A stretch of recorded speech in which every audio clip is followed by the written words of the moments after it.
चलिए ब्रेक के बाद अपनी गाड़ी को थोड़ी सी रफ्तार देते हैं। अगर आप यूज्ड कार खरीदना चाहते हैं लेकिन समझ नहीं पा रहे हैं कि कौन सी गाड़ी आपके लिए बेहतर हो सकती है, तो ऑटो एक्सपर्ट टूटू धवन दे रहे हैं आपको buying tips. Second hand car जब खरीदेंगे तब तो आपको you have to go through a regular procedure. आजकल buying a second hand car is not so easy for various reasons. एक तो आपको पता होना चाहिए कि उसकी गाड़ी की बैकग्राउंड क्या है, कोई क्रिमिनल एक्टिविटी के अंदर नहीं इस्तेमाल हुई। दूसरा, उसकी सर्विस शेड्यूल आपको मिल सके तो वो ज़रूर लीजिए। तीसरा, जो ओनर्स की जो हैंडबुक होती है उसके साथ में उनके कूपन्स होते हैं और साथ साथ उनका रिकॉर्ड होता है सर्विस का। इंसिस्ट कीजिए ओनर को कि आपको वो दे, क्योंकि अक्सर देखा गया है कि 90% सेकेंड हैंड कार्स के जो स्पीडोमीटर्स हैं वो टेम्पर किए होते हैं and they are all been doctored to bring down to a reasonable mileage so that आपको लगे कि ये गाड़ी बहुत कम चली हुई। It's not so correct. और this is not only in India, this is all over the world and 90% of second hand cars are going through the same procedure.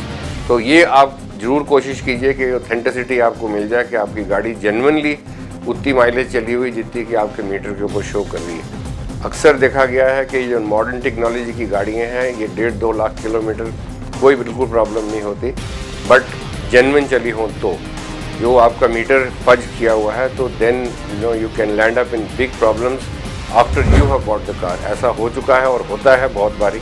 In excitement के अंदर आप गाड़ी खरीद लेते हैं and then you land up in this problem. And of course before going into the final deal, insurance company से आप कुछ रिवॉर्ड ले सकें तो आप वो लीजिए। पुलिस से इसकी हिस्ट्री ले लें, क्रिमिनल हिस्ट्री तो नहीं है कोई गाड़ी की।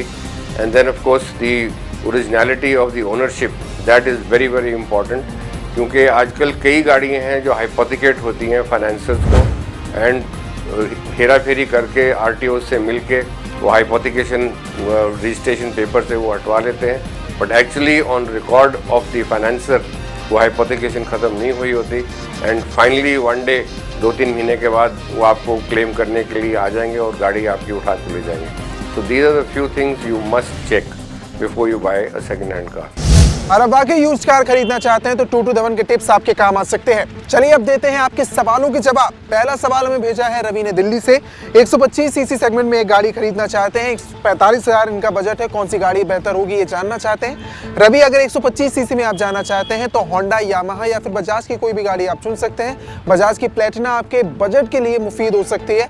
अगर आप होंडा की गाड़ी खरीदना चाहते हैं तो CBF स्टेनर आपके लिए काफी अच्छी होगी। और चलिए अब लेते हैं दूसरा सवाल जो कि हमको भेजा है राहुल ने मुंबई से। राहुल के पास एक पेट्रोल कार है, ये CNG गाड़ी खरीदना चाहते हैं, कौन सी गाड़ी इनके लिए बेहतर होगी।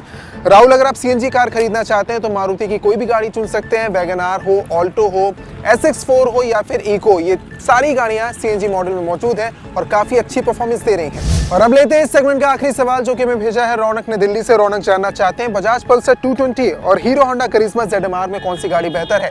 रौनक, मैं आपको बता दूं दोनों गाड़ियां अपनी जगह काफी अच्छी हैं, काफी पसंद की जा रही हैं। अगर ZMR की बात की जाए तो इसमें PGM FI टेक्नोलॉजी आपको मिलेगी, जबकि 220 में आपको मिलेगी DTSI टेक्नोलॉजी। ZMR में आपको फ्यूल इंजेक्शन मिल सकता है इंजन में।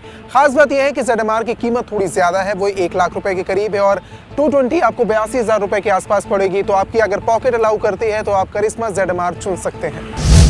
अगर आपकी भी कार या बाइक से जुड़ी कोई समस्या है या फिर कोई यूनिक कार या बाइक है तो हमें मेल करें मेरी गाड़ी @cnb.in पर या इस पते पर लिख भी सकते हैं। हम आपके पास आएंगे और जानेंगे आपकी गाड़ी की खासियत। अगर आप हमारा एपिसोड नहीं देख पाए हैं तो लॉग इन करें www.cnb.in पर, जिस पर आप पूरा एपिसोड देख सकते हैं। रफ्तार और रोमांच का ये सिलसिला आगे भी जारी रहेगा। अभी देखिए ऑटो जगत की बड़ी खबरें फास्ट ट्रैक में। अगले हफ्ते फिर होगी आपसे मुलाकात, तब तक के लिए अलविदा। टाटा नैनो के पहले वेरिएंट डीजल नैनो को टाटा मोटर्स साल 2011 या 2012 की शुरुआत में लॉन्च करेगी। डीजल नैनो के इंजन में लगने वाले माइक्रो टर्बो को विकसित किया गया है और इसका उत्पादन बढ़ाया जा रहा है ताकि भारत को माइक्रो टर्बो टेक्नोलॉजी का हब बनाया जा सके। डीजल नैनो में 1000 सीसी से कम पावर वाला इंजन होगा, लेकिन ताकत और प्रदर्शन के मामले में यह इसी आकार वाले दूसरे इंजनों के मुकाबले 20 से 30% ज्यादा बेहतर होगा। देश की दूसरी सबसे बड़ी car company Hyundai motor India Bharat में sports utility vehicle Santa launch कर रही है। भारतीय एसयूवी बाजार से मुनाफा कमाने के उद्देश्य से कंपनी सेंटा को लॉन्च करने की तैयारी में है। कंपनी उम्मीद कर रही है कि कम से कम तीसरी बार में भारतीय ग्राहक उसे अपना लेंगे।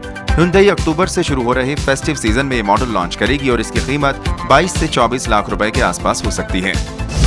अगस्त का महीना कार कंपनियों के लिए शानदार रहा और इस दौरान कई कंपनियों ने बिक्री में रिकॉर्ड बढ़त दर्ज की।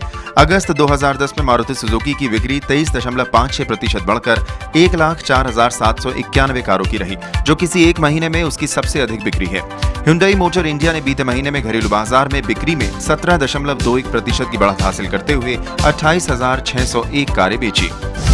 दोपहिया वाहनों में टीवीएस मोटर की बिक्री 31.75% बढ़कर 1,67,109 वाहनों की रही, जबकि बीते साल अगस्त में कंपनी ने 1,26,842 वाहनों की बिक्री की थी। वहीं बजाज ऑटो की अगस्त महीने में बिक्री पिछले साल के समान माह की तुलना में 55% बढ़कर 3,29,364 इकाई रही। कंपनी की एक महीने में ही सर्वाधिक बिक्री है। अगस्त 2009 में कंपनी ने 2,13,072 वाहनों की बिक्री की थी।